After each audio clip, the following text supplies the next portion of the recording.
So one might be alive? Cassandra shouted in Walter's ear as he sat in front of a dual laptop setup within the black A-Team wannabe van. She felt her anger swelling within her as he stared at one of the screens and lowered the headset from his left ear. I wouldn't bet on it. Walter's voice was remorseful and solemn. I'm sorry, Cassandra, but it doesn't look like any of them made it. Maybe Job and the others will keep searching, Faye added hopefully. Michael let out a loud scoff at the notion. A kid losing their arm at that age is definitely dead. Who wants to put money on it? Screw you, Cassandra snapped at him. I don't need the opinion of a dropout. The arguing voices of the others droned off in the distance as she pulled out her cell phone. It was a burner gifted to her from a friend and only had one number within. You there? It's me, Cass. I need your help. 911. 911 means hurry up. I am setting up. You know I can't do a reading for you so soon after the last one. Then do a reading on the missing kids. How things going with those investigators or hunters or whatever. I need to know more about them for it to be accurate. I have told you this before. Then do it on these morons and their leader. Minutes later, I see a broken child. Innocence lost in a life of sorrow. His future will be condemned to suffer at the hand of 3 hearts that beat as one. Cass. Wait. There is more. Something is wrong. The cards are burning. But Cassandra had read all that she needed to know. A life of sorrow and suffering is better than being dead. That is what she told herself every morning since she watched her whole world burn before her very eyes. This kid can get a therapist when he's older, she thought to herself as she swung the van door open and rushed out into the pouring rain. The others yelled for her to return, but she did not have time for an argument. All she could do was pray that there was still enough time for that future to come to pass. Stop, Michael said in a flat, monotone voice. Don't run off into the night alone, strange girl. We must keep you safe. He let out a loud, audible yawn as he leaned his head back against the cushioned seats of the van. You know we have to go after her, right? Faye replied as he studied the guns, and then nonchalantly waved them away in disgust. Faye's right, Michael, Walter answered as he pulled off his headset. I'd go too, but Wally the Boy Scout can't disappoint his big sister on a job and will hide here like a little bitch, Michael said in a mocking voice. That is what he was going to say. Faye shrugged in bored frustration. If Walter and I go and leave, you'll be scared to stay in the van alone and then come anyway. Or you and I can go now and maybe find things worth looting. So what's it going to be? Michael pondered for a brief moment. He knew he would have to go anyway, but was hoping for Faye to offer him money in exchange for his services. But looting with the get-out-of-jail-free card that he could say it was Faye's idea was almost just as sweet. Fine. Let's go help the little... Hurry up, Faye shouted at him. I was going to say which, Michael replied as he grabbed a suppressed SMG from the weapons crate and leapt out of the van into the pouring rain. Where's she at, Walter? Bat drone spots her heading to the cafeteria. No, wait. She's heading to some of the portable buildings in the back. Who is she texting? Doesn't matter, Michael said confidently. Let's catch up before she does something stupid. Michael and Faye hurried across the destitute campus toward the old portable classes in the back of the school. There, they found Cassandra struggling to break open the large rusted padlock. Move! Michael barked at her as he pulled out a small lock-picking kit. You've got to be kidding me, Cassandra muttered as she moved away. Did you drop out of school to become a criminal mastermind or something? No, but good guess, Faye whispered. Shut up and let me focus. Faye dismissed his complaints.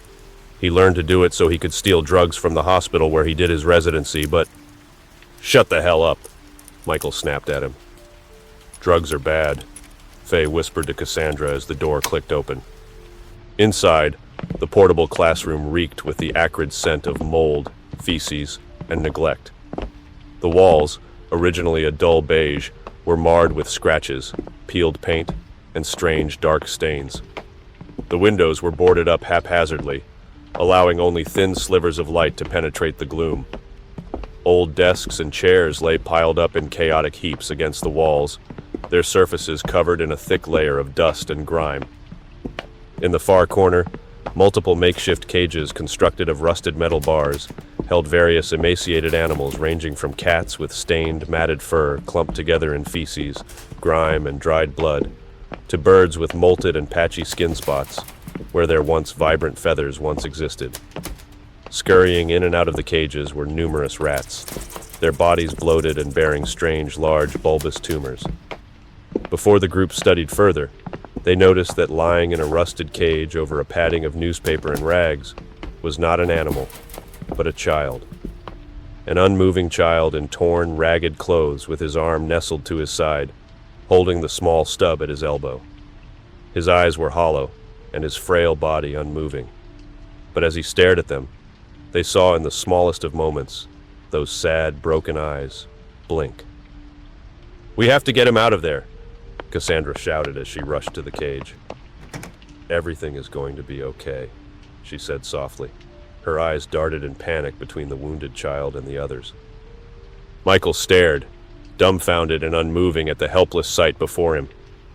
He usually didn't like to think of the plight of others. It was just depressing. His world revolved around him and Trish.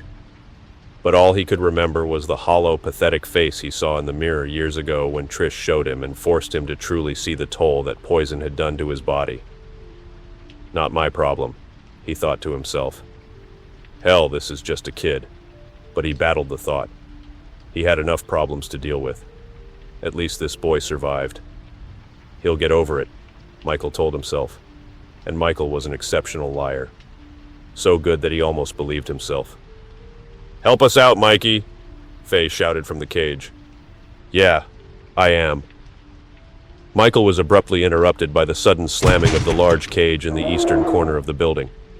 The loud thud and clank of metal were followed by what could only be described as the guttural bellow of a giant hound. Frozen in place, the trio slowly turned to see the large cage in the dark corner slam forward again. Nestled within the breaking bars was a large feral hound crouching menacingly in the dim light. Its muscular frame was gaunt but powerful, with rippling sinews visible beneath its mangy black and tan coat.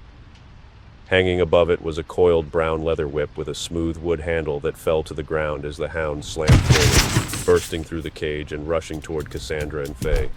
They shrieked in shock as they scrambled away from the child's cage. Michael's hand trembled as he raised his gun toward the feral animal. But he hesitated too long, and it tackled the fleeing Faye and Cassandra, ramming them both through the western wall of the portable classroom and into the mud-drenched gravel outside. Faye gasped frantically as the creature tore and bit through his black jacket, snapping at his arm. Quickly, Faye lifted his left arm and triggered one of the many gadgets hidden beneath his coat. Right as the animal bit down on his left hand, a blast of pepper spray fired from under his wrist. The large hound yelped briefly as Michael took his shot, but the gun jammed. "Remember your training. Clear the jam like Job told us to practice." "Shit, I should have listened. My hands are jelly." "Screw this," Michael told himself as he quickly pulled out one of the kunai blades hidden under his sweater. As he had thrown them thousands of times while gambling with the others, or trying to impress Trish, he let the blade fly at the creature lunging back toward his friend. To the surprise of Faye, Cassandra, Michael, and even the dog, the blade flew true and stabbed into the lower rib of the beast. "Holy shit!" Michael shouted. But his joy of victory quickly turned to terror as the hound turned, unflinching, to face him with a snarl and a growl. It charged at him. "Holy shit," he said as it leapt toward him. But as black maw and tooth came crushing down on his face, a large figure charged from the field of his vision, and the large body of Walter speared the hound, slamming it head first to the ground. Yet the beast still rose. "I got you, brother," Walter said as he raised his riot shield between him and the bleeding hound. In his haste, he had fled the van without a weapon, something he now sorely regretted. The gnashing mouth of the large dog snapped at him and he turned away from his shield to look at Faye and Cassandra. Walter shouted at it to pull its attention back to him. It worked. The hound leapt at him, and with full strength, it slammed and bit against his shield, pushing him back across the sleek, muddy floor. He struggled to maintain his balance as Cassandra ran around the back and grabbed the muddy SMG. The creature bit at Walter again, and this time he nearly lost his balance as it continued its frantic assault. Faye pulled out from his coat a taser and fired it into the hound's back. The beast shook and briefly fell before turning in a fast arch toward Faye. Walter quickly rushed around it to position himself before it could reach his friend. This time, the force of the irate animal was too much for Walter to hold, as his grip and balance caved to the wet surface, and he plummeted into the mud. In a panic, he quickly turned to face the coming attack to see the creature's jaw and neck pulled back as Michael held the uncoiled whip that snapped perfectly around the animal's neck. The muscles in Michael's arms were tense as he struggled to pull it back, but it was not the shocking luck or skill of his friend that surprised Walter. It was the red-headed woman standing before Michael with pitch-black eyes, mumbling to herself as she pointed her index and pinky fingers at the now stumbling creature. The animal stumbled back and almost lost its footing, but Walter noticed its eyes. Those rabid eyes shared the same pure, pupilless blackness as Cassandra's. "Move!" Faye shouted as he moved in front of the staggering beast. Walter threw himself to the side, praying that his friend knew what he was doing. He knew Faye's intent. They had played with this gadget on many occasions of which were all controlled scenarios, and it never worked exactly as intended.